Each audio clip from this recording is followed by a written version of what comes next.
বিকেল বা সন্ধ্যার নাস্তায় পরিবার বা বন্ধুদের সাথে চায়ের আড্ডাতে এরকম একটা চকলেট পাউন্ড কেক হলে আড্ডাটা যেন একেবারেই জমে যায়। আর যেহেতু এটা চকলেট পাউন্ড কেক, কিন্তু বাচ্চারাও অনেক বেশি পছন্দ করবে। এক কাপ চায়ের সাথে যদি এরকম একটা পাউন্ড কেক থাকে তাহলে আর কি লাগে।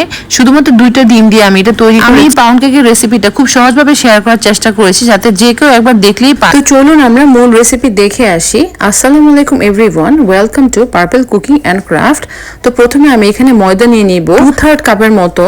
1/3 কাপ দিয়ে 2বার নিলেই 2/3 কাপ হয়ে যাবে। তারপর যদি বুঝতে সমস্যা হয় তাহলে আমি বলে দিচ্ছি 1 কাপ থেকে কিছুটা কম নিলেই হবে। তো ময়দাটাকে আমি একটা চালনির মাধ্যমে ছেঁকে নিলাম। তারপর এখানে দিয়ে দিব কোকো পাউডার 2 চা চামচের মতো, কর্নফ্লাওয়ার দিয়ে দিতে হবে 2 চা চামচের মতো, এবং বেকিং পাউডার দিয়ে দিব 1/2 চা চামচের মতো। সামান্য একটু বেকিং সোডা দিয়ে দিব আর অল্প একটু লবণ দিয়ে দিব। তারপর এখানে গুঁড়ো দুধ দিয়ে দিব 2 চা চামচের মতো। তো সবগুলো শুকনো উপকরণ আমি চালনির মাধ্যমে ভালো মতো ছেঁকে নিব। ছেঁকে আমি একপাশে সরিয়ে রাখবো। আর এদিকে আমি ডিমের ফোমটা একটু রেডি করে নিব। ডিমটা অবশ্যই রুম টেম্পারেচারে থাকতে হবে। ফ্রিজ থেকে সরাসরি ডিম বের করে সেটা দিয়ে কেক তৈরি করলে কেকের রেজাল্ট খুব একটা ভালো আসবে না। তাই সবসময় চেষ্টা করবেন কেকের ব্যাটার তৈরি করার আধা ঘন্টা আগে ডিমটাকে ফ্রিজ থেকে নামিয়ে রুম টেম্পারেচারে এনে তারপর এটাকে বিট করতে হবে। আমি এখানে একটা বিটারের মাধ্যমে ডিমটাকে একটু বিট করে নিচ্ছি, ডিমের ফোমটা তৈরি করে নিচ্ছি।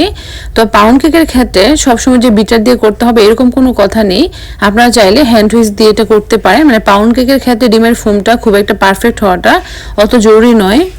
এখন আমি ডিমের ফোমটা মোটামুটি রেডি করে নিলাম। কিছুক্ষণ বিট করার পরে এখানে আমি চিনি দিয়ে দিব। তো আমি এখানে 1/2 কাপের মতো চিনি দিয়ে দিচ্ছি।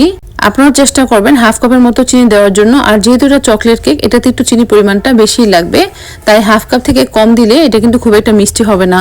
চিনিটা দিয়ে আবার আমি কিছুক্ষণ এটাকে বিট করে নিব। তেল দিয়ে দিব 1/3 কাপের মতো।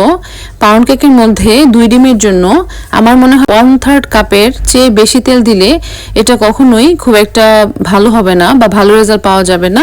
তাই সবসময় চেষ্টা করবেন 1/3 কাপ তেল অথবা 1/3 কাপের মতো মেল্টেড বাটার দেওয়ার জন্য। এখন আমি এখানে দিয়ে দিব সামান্য 1/2 চামচের মতো ভিনেগার এবং চকলেট ইমালশন। কয়েক ফোঁটা চকলেট ইমালশন দিয়ে দিব। তারপর এটাকে আবার কয়েক সেকেন্ডের জন্য বিট করে নিব। এখন আমি এখানে শুকনো উপকরণগুলোকে আবার চালনির মাধ্যমে ছেঁকে নিয়ে তারপর এটার সাথে ডিমের ফোমের সাথে মিক্স করে নিব। তো আমি এখানে বিটারে কাটা দিয়ে একটু সামান্য ঘুরিয়ে ব্যাটারটাকে মিক্স করে নিচ্ছি। তবে আপনারা চাইলে বিটার দিয়েও সরাসরি করতে পারেন। তো ব্যাটারটা মোটামুটি রেডি হয়ে গেল। এখন আমি এটাকে নিব 7 ইঞ্চির একটা পাউন্ড কেকের মোল্ডে। আমি আগে থেকেই তেল ব্রাশ করে লেখালেখির কাগজ বিছিয়ে নিয়েছি। আপনারা চাইলে বেকিং পেপার ব্যবহার করতে পারেন। তারপর আমি এই সম্পূর্ণ ব্যাটারটা এখানে ঢেলে দিলাম। তারপর এটাকে সামান্য একটু ট্যাপ ট্যাপ করে নিব। এখন আমি এই কেকটাকে চুলাতে বেক করতে দিব। পাউন্ড কেকের মাঝখানে যে ফাটল থাকে সেই ফাটলটা আনার জন্য আমি স্প্যাচুলার মধ্যে সামান্য একটু পানি লাগিয়ে তার মাঝখানে লম্বাটা একটা দাগ টেনে দিচ্ছি। অথবা আপনারা চাইলে এখানে যে মেল্টেড বাটার আছে সেই বাটারটাও মাঝখানে দিয়ে দিতে পারেন। তাহলে পাউন্ড কেকের মাঝখানে ফাটল হয় বা ক্র্যাক পড়ে, তো এটা কিন্তু দেখতে খুবই সুন্দর লাগে। আমি চুলাতে একটা হাঁড়ি আগে থেকে প্রিহিট করে নিয়েছি। তো প্রিহিট করে নেওয়ার পরে এখন আমি এই কেকটা দিয়ে দিলাম। তো এখানে যদি কোনো ঢাকনাতে ছিদ্র থাকে তাহলে সেটা কাগজ দিয়ে বন্ধ করে দিতে হবে। আমি ইলেকট্রিক চুলাতে 600-তে দিয়ে এই কেকটা বেক করেছি 20 থেকে 25 মিনিট সময়ের জন্য। তো কেকটা বেকড হয়ে গেলে আমি এটাকে এখন নামিয়ে নিচ্ছি। দেখতেই পাচ্ছেন মাশাআল্লাহ কতটা সুন্দর হয়েছে, সুন্দরভাবে ফুলে উঠেছে। আর এটা যদি আমি আরো 5 মিনিটের মতো চুলাতে রেখে দিতাম তাহলে এটা ফাটলটা আরেকটু বেশি দেখা যেত। তো এখন আমি এখানে একটা সুগার সিরাপ উপরে ব্রাশ করে দিব। সমান পরিমাণে চিনি এবং সমান পরিমাণে পানি নিয়ে কিছু এটাকে রেস্ট করতে দিব। তারপর এই সুগার সিরাপটা রেডি হয়ে গেলে এটাকে এখন পাউন্ড কেকের উপরে ব্রাশ করে দিব। তারপর আমি পরিষ্কার একটা পলি দিয়ে এটাকে ঢেকে রাখবো। এতে করে পাউন্ড কেকটা অনেক ময়েস্ট থাকবে এবং অনেক নরম হবে, খুবই সফট হবে এবং উপরের সাইডটাতে শাইনিও হবে। তবে যদি আপনি বেশি শাইনি করতে চান তাহলে কিন্তু উপরের সাইডে সামান্য একটু বাটারও লাগিয়ে নিতে পারেন। এই তো আমি পাউন্ড কেকটা কেটে দেখিয়ে দিয়েছি। মাশাআল্লাহ দেখুন কতটা ভালো হয়েছে।